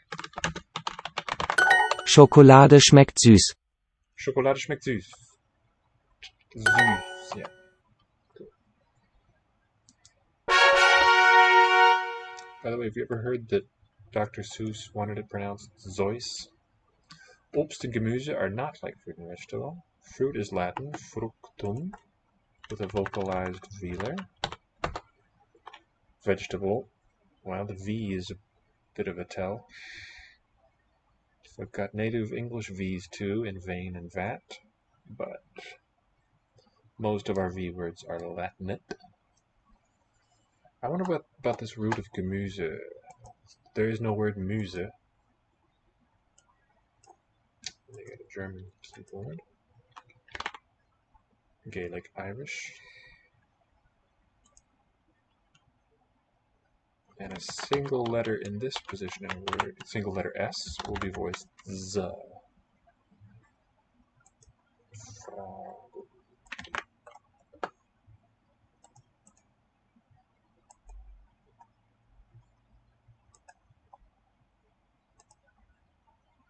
Okay, muas, from molsang, porridge food. From Proto-Indo-European, mehd, wet, fat, or dripping, yum. Pennsylvania German Gemüse, Luxembourgish Gemüse, and possibly English mush. So, the g prefix generally is just deleted in the history of English. We had it too in Old English. But it survives in enough and yclept and so on. It might be spelled Y. So, the mush would be my, how did you put it? Pseudo-cognate, cognate calc. Calcnate for vegetable. And Levi says, if SZ is S plus Z, why is it spelled as SS? Yes, I do recall you asking that. If you can disregard, well, might as well answer it if you don't. The SZ, I think, would at some stage of German have been S. So that would have, just like the Russian sh, sequence is now pronounced as a long sh. So this one, this old German st, which I have not heard with my own ears, but from the spelling, that's what it points to, has become a long s in modern German. Das. That's why it's voiceless. Each s segment is next to another voiceless consonant. So also it's in a coda, so no voicing even possible. But wherever you see a double s in German, it's voiceless. Does that make sense? So I think historically, st, three-part sequence, which has simplified, losing the middle part. But I could be wrong. I've been wrong before. S and Z could just be an arbitrary pairing. Das Salz. Salz. The standard correspondences T to Z and S to Z. Der Reis. Öl is from Latin. Reis is whatever that's from. Through Greek, perhaps. Der Mann isst Reis. A Turkic word, I guess. Sure. The man eats rice. And the oil, das Öl. Das Öl. I do believe there is a salt mine nearby, I think. Let's double check on that. Birthplace of Mozart. Or if not his birthplace, at least where he was raised. Place of rearing, the family home. Salzburg as a proper noun. From salt, castle or fort. From its former importance, guarding the salt trade of the Salzach. This looks like a derivative of the water word. Yeah, several rivers. This is a virti derivative from aqua. Virti, so derived by lengthening the stem vowel.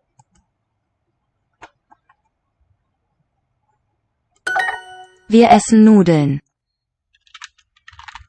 Where does this noodle word come from? There, the German N recast as a plural marker. Where does a noodle come from? From Dutch noodle, from German Nudel, piece of pasta, uncertainty on that. Knödel, perhaps an alteration of this dumpling word, from Knoten, or from Latin minutulus, very small, tiny, or Latin nodulus, little knot. Wow. Senses fool, brain, head, probably unrelated.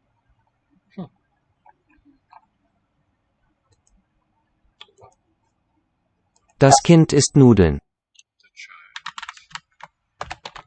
Eats noodles.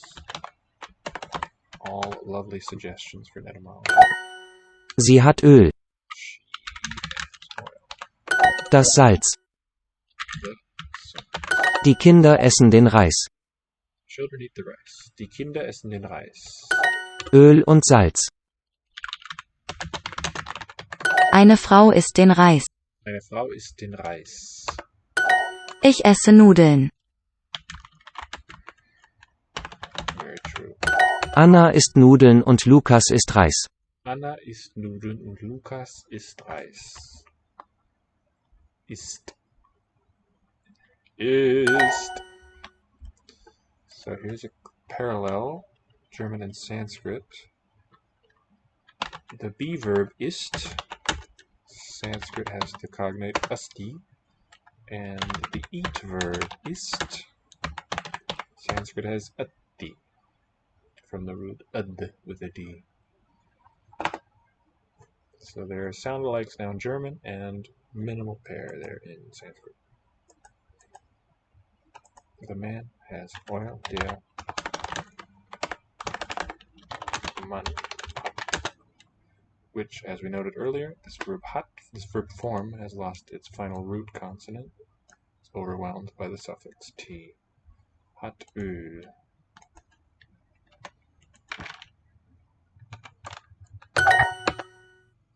Das Salz ist gut.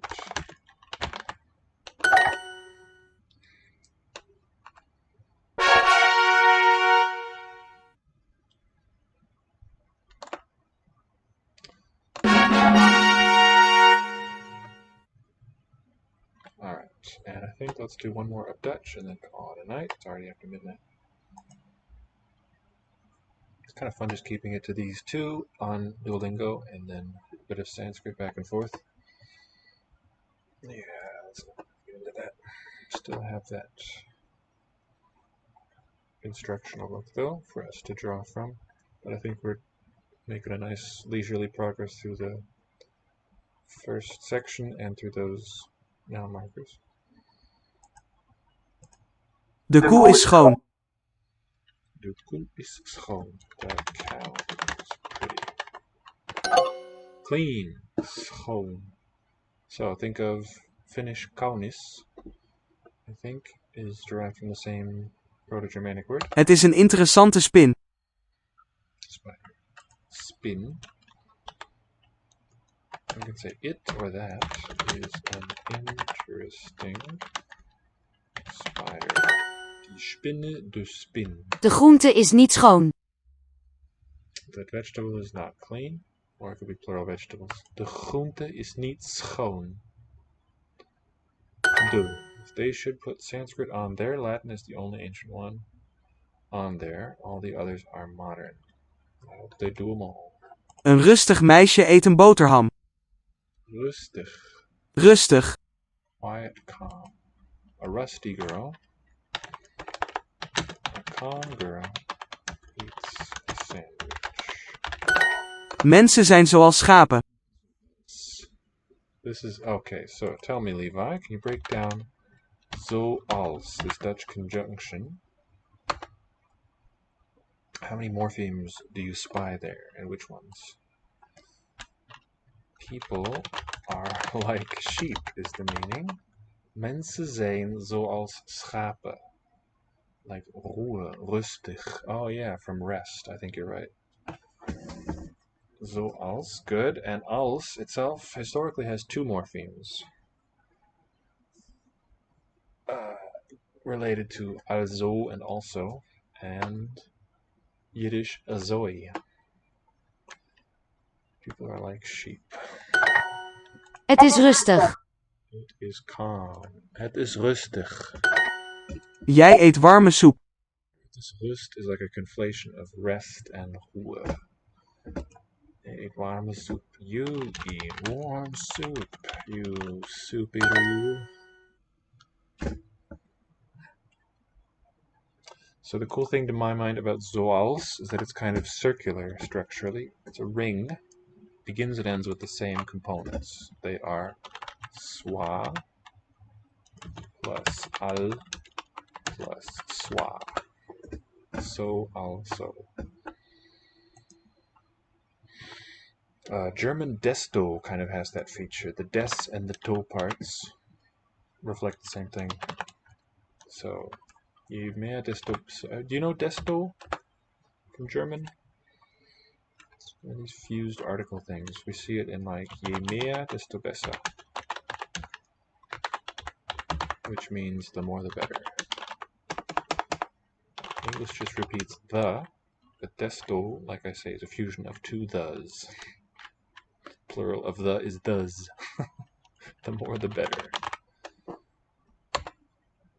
Yeah, it's a useful one. There's also umso, but desto, a little archaic, a little old-fashioned sounding.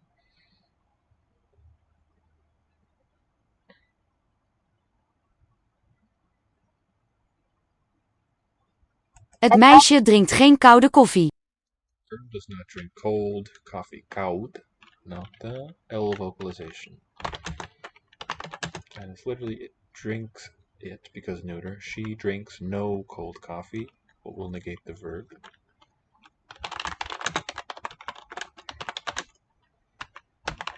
And like I say, I want to say it's an agreement suffix on Koffie. Koude. another explanation. Koude pasta is lekker. Koude pasta is lekker. Dutch likes to spell with a double K instead of CK. Warm of koud water? There's no linguistic importance. It's just a spelling thing. Warm of koud water. The D is going to be voice. Koud. And of is from othe. Dat is koud.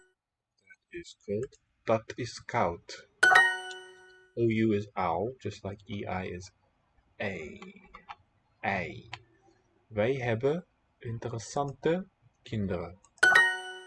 We zien schone hemden. We see clean shirts.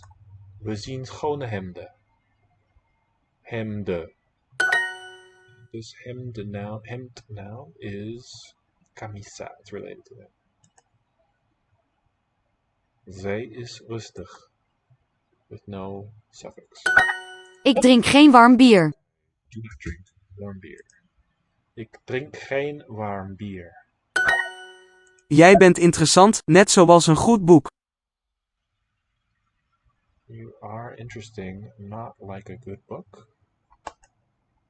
Jij bent interessant, net zoals een goed boek. It's not neat. Just like. Net. Let's look this up. Net in Dutch. From neti, Germanic natjan. Let's go to natjan. We get the word net from here. Noto. Let's Dutch net.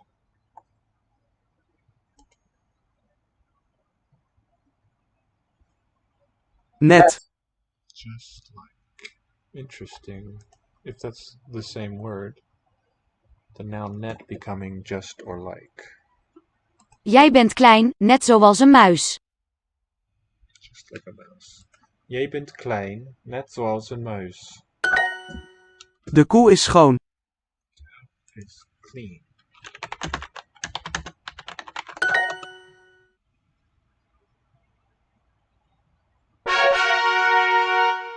Right, before we go, let's listen to the Shastra just a bit more. जबगडदश ख फ छ ठ थ चटतव कपय शशसर हल इति माहेश्वराणि सूत्राणि. I just wrote on the chat, the more the better for hearing this. We get the sounds, the melodies, and also get to imprint it on our minds.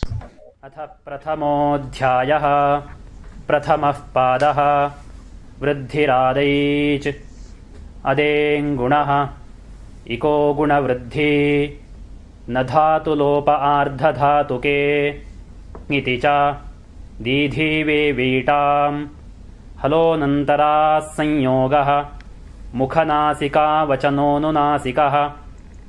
That's as far as we've learned. Alright, and let's just review the meanings real quick. Vrdhiradaich, the term vrdhi denotes at and aich phonemes.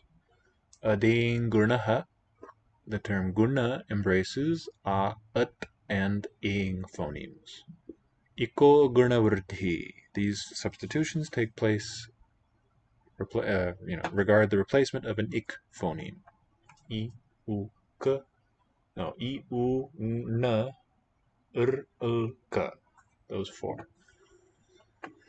Nadhatulopa ardhatuke, the exceptions begin. The gunavritti replacement does not take place in root deletion of this ardhatuka affix class. Ngiticha, the substitution does not take place in a form marked with g, k, ng as in it. Ngiti is the locative form. Didhi vevirtam, the exceptions continue. The gunavritti replacement does not take place in the roots didhi and vevi. Halo nantara sanyogaha, a new section begins. Definition of sanyoga is a cluster. Uninterrupted consonants. Halaha. And finally, mukhanasika vachano nunasikaha. A phoneme pronounced with mouth and nose is called anunasika nasal. Okay, so thank you for joining. I hope you got some enlightenment out of it. We'll see you next time.